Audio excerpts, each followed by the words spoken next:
Hello everyone, muri Rwanda habonetse amahirwe y'akazi adasanzwe ku myanya irenga 30. Muri video ngiye kubasobanurira ibisabwa byose, ese nsabwa iki kugira ngo mbe nakora application muri Rwanda mbe nahabwa akazi. Mu byo usabwa hari ibintu bingahe bigeze kuri bitatu by'ingenzi cyane tugiye kurebaho. Icya mbere turareba usabwa kuba ufite iyi degree, cya kabiri ugomba kuba ufite account ugomba kuba uyifite mu buhe buryo, icya gatatu ugomba kuba wakora application gute, ugakora submit, ugategereza ubusabe bwawe ko buzemerwa. Uyu munsi ushobora kuba utaruzi ko Rwanda igitanga akazi ku bantu b'ibyiciro bitandukanye, haba ari abasoje secondaire gusa ndetse n'abasoje ibyiciro byo hejuru. Ubushize hari amahirwe y'akazi batanze ku bantu basoje secondaire gusa, nyabasangiza hano muze kureba muri video ziheruka. Hari video nigeze gukora nuko igihe cyageze deadline, abantu bakoze application neza bakurikije step by step nagiye mbereka, babaye shortlisted. Mu kuba shortlisted bakora n'ibizami, abatsinze ibizami ubu bari mu kazi. Nawe rero uyu munsi aya niyo mahirwe yawe yo gukurikira video neza witonze, hanyuma nkagusobanurira instructions zose ukwiye kwitondera. Ikintu cya mbere cy'ingenzi cyane ukwiye kuzirikana ukanitaho ni ukuba ufite account muri Rwanda. Nk'uko uzi ko utakora application mu kazi ka leta utafite account ya Mifotora, niko na Rwanda utakwa applying akazi kaho udafite account.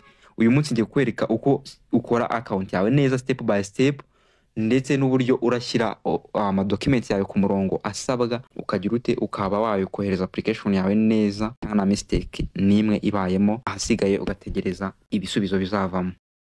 Urahita uza, ikintu cya mbere ukora ni ukuza ukareba hano kuri izi positions, hanyuma ikintu ukora cya mbere ni ukureba job imwe muri izi ngizi uko ari ebyiri, then ugakirikaho kugira ngo ukore account yawe. So twebwe tugiye guhera kuri job ya Air Cabinet Technician, hanyuma mbereke ukuntu tugiye gukora account yacu.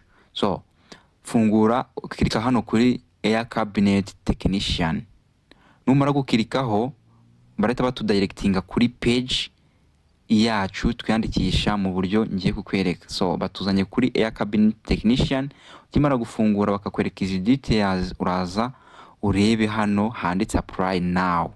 Numara kuza uraza ukirike hano handitse apply now. Numara kwakirika barahita batuzana aho dukorera account. So hano rero iyo usanzwe ufite account, ikintu ukora ni iki: ukoresha email yawe na password gusa. Ukoresha email na password ugakora login. Ariko niba udasanzwe ufite account, uraza hano hari ibara ry'icyatsi create account here, nimba uri first time user bwa mbere. Numara kwakirika barakwereka hano privacy agreements. Numara kuzisoma neza cyangwa se sinagomba kuzisoma, urazemeza, acceptinga.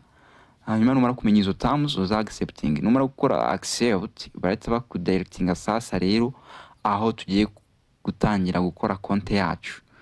Uraza urebe hano n'ubundi nanone hari first name, wandikemo izina ryawe rya mbere ndetse ushyiremo last name, assistant name, na hariya hose ushyiremo email. Then numara gushyiramo email yawe neza nk'uku nguku, byose byarangiye urahita ukora kuri create account.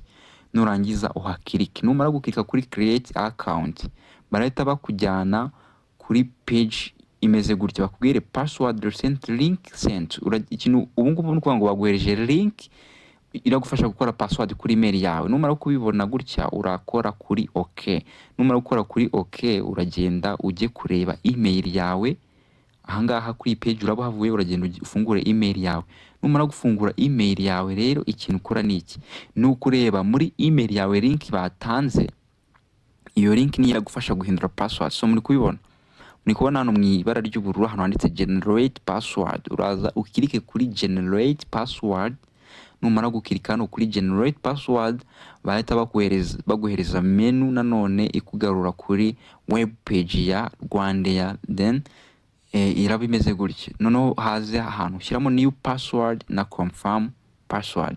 Urashyiramo password bwa mbere, wongera ushyiremo same password aha kabiri, nurangiza uyi confirming. Hanyuma hano haba ari akabazo baguhereza koroshye ka authentication. aka kabazo uragasubiza, numara kugasubiza answer yawe urabibona hari handitse the answer is 89 gukuramo 2. Ni akabazo koroshye rwose katanagoye. 89 gukuramo 2 ni kangahe? Ni 87.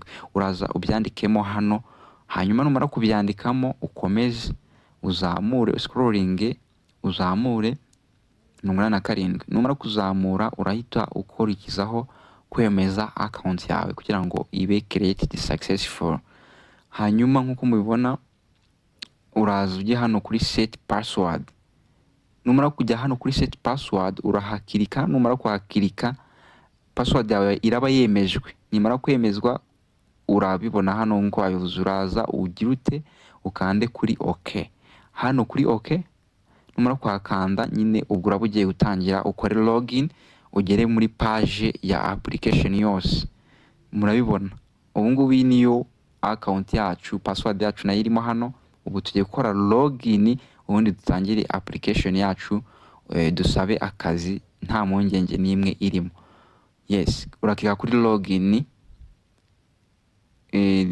Hano nuko na save password na email, niba tabiguhereza wowe urahita ukora uyandikamo byose ubikore login. So hano uraza wuzuzemo ibintu byose, amazina, itariki wavutseho, gender, city, currently aho utuye, national ID, nimba ufite passport urashyiramo byose nyine kugeza kuri kano kantu kanyuma. Hanyuma passport nimba utayifite urayihorera kuko ntabwo abantu bose bafite passport. Okay, muri kubibona twamaze kubyuzuzamo. Rero iyo umaze kubyuzuzamo ikintu ukora n'ikintu ukora kuri save and proceed, niho hantu uhita ukirika. Numara kubyuzuzamo neza abari bwahakora, numara kuhakora barakugaidinga kuri step ikurikiraho. Okay, reka dukomeze na step ikurikiraho. Step ikurikiraho rero nyine ubwo uhita ukora kuri okay baguhereje page nk'iri. So urabibona urongera hano urabona dusanga basubiye inyuma, ariko nusa nk'usubiye inyuma urongera n'ubundi ukirike kuri ya job position yawe n'ubundi kugira ngo byihute. So hano murabona hari ama deadline, ariko urongera ugaruke kuri page yawe neza ukoreho kuri ya position. Numara kuyikoraho kuko twari turi muri profile kandi profile ntabwo twasoje kuyuzuza. Biodata yo twamaze kuyuzuza, ubu tugeze kuri academic records. Ubwo twamaze kuzuza biodata, academic records nayo tugiye kuyuzuza. Ngo uzuza buri part yose neza witonze, akantu kose urahita ukirika kuri add qualification. Numara urakuhakirika uraza urebe hano hari qualification code, ubwo urayishyiramo nyine urarebera kuri diploma yawe hari ushyiremo, hanyuma ushyiremo izina rya qualification name nyine, nimba ari bachelor, nimba ari advanced diploma ubishyiremo.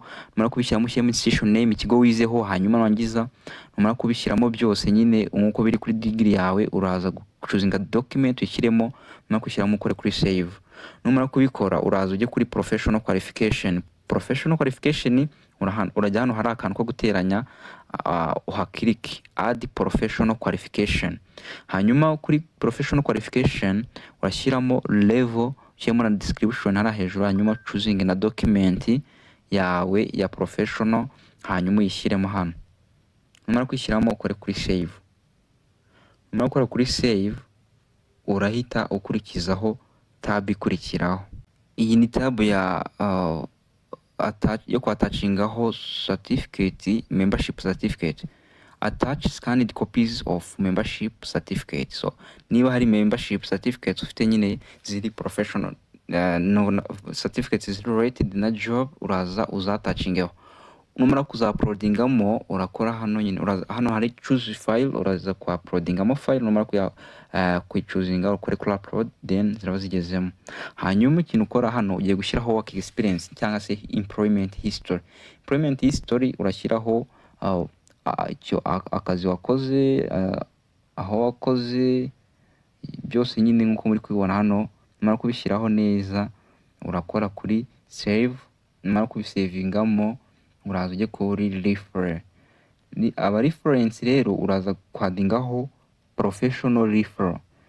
Nuko ngaba professional referral ni abantu nyine bakora job ziri professional, bishobora kuba ziri related n'iyi job cyangwa se ari nyine ari abantu bari professional mu buryo butandukanye. Numara kubikora neza washyizemo amazina yabo, amanimero ya telefone, address, byose neza, urakora kuri save referral details. Numara kubikora uragenda wadingeho n'abarifero basanzwe hano hasi, add personal referral.